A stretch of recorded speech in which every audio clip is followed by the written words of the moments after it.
سائنسدانوں نے 2006 میں خلا میں ایک واقعے کو رونما ہوتے دیکھا۔ سائنسدانوں کے مطابق اس واقعے کے ذریعے انہوں نے وائٹ ہول دریافت کر لیا ہے۔ جیسے ہماری کائنات میں بلیک ہولز موجود ہیں جو چیزوں کو اپنی طرف اٹریکٹ کرتے ہیں، سائنسدانوں کے مطابق اسی طرح خلا میں وائٹ ہول بھی موجود ہو سکتا ہے، اور وہ چیزوں کو کھینچنے کی بجائے چیزوں کو اپنے اندر سے باہر نکالتا ہے۔ جیسے دن کا الٹ رات ہے، جیسے گرم کا الٹ ٹھنڈا ہے، سائنسدانوں کے مطابق یہ بھی ایک دوسرے کے اسی طرح مخالف ہو سکتے ہیں۔ اس کے اندر چیزیں جانے کی بجائے چیزیں وائٹ ہول سے باہر نکلتی ہیں۔ اگر کوئی چیز وائٹ ہول کے اندر جانے کی کوشش کرے گی تو وائٹ ہول سے نکلنے والی گیما ریز اس چیز کو اس قدر گرم کر دیں گی کہ کچھ ہی سیکنڈز میں وہ چیز پگھل جائے گی۔ دوستو، ہم نے بلیک ہول کی تصویروں کو حقیقت میں دیکھا ہے، مگر ابھی تک وائٹ ہول کی کوئی تصویر منظر عام پر نہیں آئی۔ یہاں پر ایک بات قابل غور ہے کہ اگر وائٹ ہول کا وجود ہے تو اپنے اندر سے جو میٹیریل خارج کرتا ہے وہ میٹیریل کہاں سے آتا ہے؟ ظاہری سی بات ہے کہ وہ میٹیریل کسی دوسرے راستے سے اندر داخل ہو کر وائٹ ہول سے باہر آتا ہوگا، لیکن وہ راستہ بلیک ہول نہیں ہو سکتا، کیونکہ سائنسدانوں کے مطابق اس کے اندر جو چیز جاتی ہے وہ ریڈیشن بن کے باہر آ جاتی ہے۔ تو آخر وہ چیز کیا ہو سکتی ہے؟ تو یہاں پر ورم ہول کا تصور آتا ہے۔ یہ خلا میں دو جگہوں کو آپس میں جوڑتا ہے۔ ہم اس کے ایک ہول سے داخل ہو کر دوسرے ہول سے نکل سکتے ہیں، یعنی ایک بلیک ہول ہے جس کے ذریعے ہم اندر جا سکتے ہیں اور ایک وائٹ ہول ہے جس کے ذریعے ہم باہر آ سکتے ہیں۔ دراصل ورم ہول میں 3 بلیک ہول ایک پل کے ساتھ جڑے ہوتے ہیں۔ ورم ہول کے ذریعے ان دونوں کے ہول ایک دوسرے سے جڑے ہوتے ہیں۔ سائنسدانوں نے اس تصور کے بارے میں خلا میں ایسی اور بھی بہت سی چیزوں کو دریافت کیا جو خلا میں دو جگہوں کو آپس میں جوڑتی ہیں۔ دراصل خلا میں میٹل اور گریوٹی اسپیس کے فیبرک کو بینڈ کرتی ہے۔ ایک چیز کی جتنی زیادہ گریوٹی ہوگی اس چیز کے نیچے کا فیبرک اتنا زیادہ بینڈ ہوگا۔ 20ویں صدی کے آئنسٹائن یہ بات جانتے تھے کہ ایک نہ ایک دن ہم ان پورٹلز کو دریافت کر لیں گے۔ جیسے 1915 میں انہوں نے اپنی موت سے پہلے جنرل تھیوری آف ریلیٹیوٹی پیش کی۔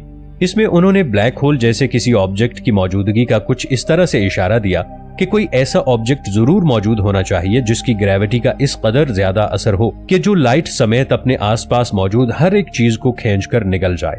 اس وقت محض یہ کیلکولیشن کی بنیاد پر اندازہ لگایا جا سکتا تھا، مگر جب پہلی بار ایون ہورائزن ٹیلیسکوپ اپریل 2019 میں جب پہلے بلیک ہول کی تصویر کو اس نے کیپچر کیا جو 55 لائٹ ایئرز دور تھی، جو گیلیکسی M87 کے درمیان میں پایا گیا تھا، دنیا اس کو دیکھ کر حیران رہ گئی۔ آئنسٹائن کو ورم ہول کی موجودگی کا بھی پورا یقین تھا، کیونکہ ان کا کہنا تھا کہ خلا میں ایسے سوراخ موجود ہو سکتے ہیں جہاں آپ ایک طرف قدم رکھیں، جب اس میں داخل ہوں تو اسی لمحے دوسرے ورم ہول سے باہر نکل کر لاکھوں کروڑوں اربوں کلومیٹر کا سفر طے کر چکے ہوں گے۔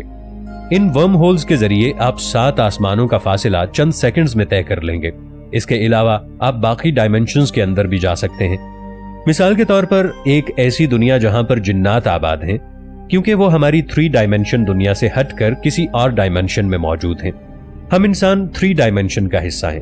اس ڈائمنشن میں رہتے ہوئے ہم صرف اوپر نیچے دائیں بائیں آگے پیچھے ہی دیکھ سکتے ہیں، جبکہ 4تھ ڈائمنشن ٹائم ہے۔ ورم ہول کے ذریعے 4 ڈائمنشنز کے اندر بھی ٹریول ممکن ہے، یعنی ہم اپنے پاسٹ اور فیوچر دونوں میں سفر کر سکتے ہیں۔ مگر دوستو، سائنس کی دنیا میں ایک چیز کو حقیقت کے طور پر تبھی تسلیم کیا جاتا ہے جب اس کو پریکٹیکل کے علم سے بار بار گزارا جائے۔ اسی لیے آج تک ورم ہول ایک تھیوری کی حد تک ہی محدود ہے، کوئی قانون یا لا نہیں ہے۔ 1935 میں آئنسٹائن اور اس کے ایک دوست نیتھن راسن نے یہ بتایا کہ اسپیس ٹائم کے اندر ورم ہول کے برجز ہو سکتے ہیں جو اس کے ایک حصے کو دوسرے حصے سے مختصر ترین کر کے ایسے جوڑتے ہیں کہ جس کا ہم تصور بھی نہیں کر سکتے۔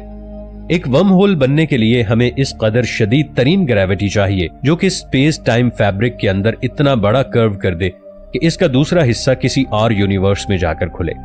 اللہ تعالیٰ نے سورہ مؤمنون آیت نمبر 17 میں 7 آسمانوں کا ذکر کیا ہے۔ اللہ تعالیٰ نے ارشاد فرمایا، اور ہم نے تمہارے اوپر 7 آسمان پیدا کیے اور ہم خلقت سے غافل نہیں ہیں۔ یعنی اللہ تعالیٰ نے واضح طور پر یہ بات ارشاد فرمائی کہ اللہ نے 7 آسمان پیدا کیے ہیں۔ ان 7 آسمانوں پر جانے کے لیے کوئی ایک یا بہت سے راستے ہوں گے، اور ہو سکتا ہے انہی راستوں کے ذریعے فرشتے زمین پر آتے جاتے ہوں، لیکن ہم ان راستوں کے بارے میں نہیں جانتے۔ اسلامی تعلیمات کی روشنی میں اگر ہم معجزات کا ذکر کریں تو ہمیں ورم ہول کی موجودگی کا احساس ہوگا۔ اللہ تعالیٰ نے معجزات کے لیے بھی کسی نہ کسی فزیکل میڈیم کو استعمال کروایا ہے۔ مثال کے طور پر حضرت موسیٰ علیہ السلام کو جو عصا دیا گیا تھا وہ عصا ہی دراصل اژدہے میں تبدیل ہوا کرتا تھا، اور ایسا کبھی نہیں ہوا کہ وہ اژدہا براہ راست سامنے سے ظاہر ہو جائے۔ اسی طرح جب کعبے پر ابرہہ کے لشکر نے حملہ کیا تو آسمانوں سے ابابیل نے اس کی فوج پر پتھر پھینکے۔ یہ پتھر آگ کے انگاروں میں تبدیل ہو کر ساری فوج کو نیست و نابود کر دیتے ہیں۔ دوستو، یہ سب بتانے کی جو بنیادی وجہ ہے وہ یہ ہے کہ جب حضرت محمد صلی اللہ علیہ وآلہ وسلم نے معراج کے موقع پر آسمان کی طرف سفر کیا تو وہ سفر بھی انہوں نے کسی میڈیم کے ذریعے کیا تھا۔ اسی لیے حضرت محمد صلی اللہ علیہ وآلہ وسلم کو براق جیسی تیز ترین سواری عطا کی گئی، ورنہ اللہ کا کن کہنا ہی کافی تھا۔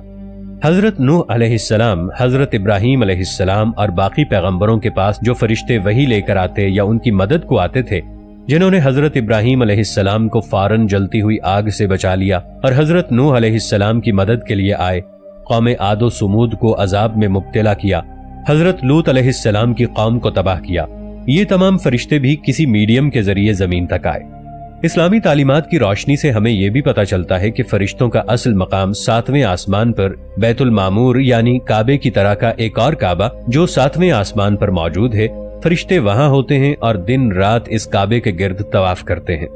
اس کا مطلب یہ ہے کہ 7ویں آسمان سے زمین تک آنے کے لیے فرشتوں کو بھی کوئی فزیکل میڈیم استعمال کرنے کی ضرورت پڑتی ہوگی، جو کہ کامن سینس کے مطابق ورم ہول ہی ہو سکتا ہے۔ سفر معراج پر بھی حضرت محمد صلی اللہ علیہ وآلہ وسلم اپنے جسم اطہر کے ساتھ کسی راستے، پورٹل یا ورم ہول سے گزر کر ایک رات کے اندر نہیں بلکہ چند لمحوں میں 7 آسمانوں کا سفر طے کیا، اور سب سے بڑھ کر حضرت محمد صلی اللہ علیہ وآلہ وسلم نے حضرت عیسیٰ علیہ السلام سے دوسرے آسمان پر ملاقات کی جو آسمان پر زندہ تھے، کیونکہ اللہ تعالیٰ نے حضرت عیسیٰ علیہ السلام کو زندہ آسمانوں کی طرف اٹھایا تھا اور وہ قیامت سے پہلے دوبارہ زمین پر آئیں گے۔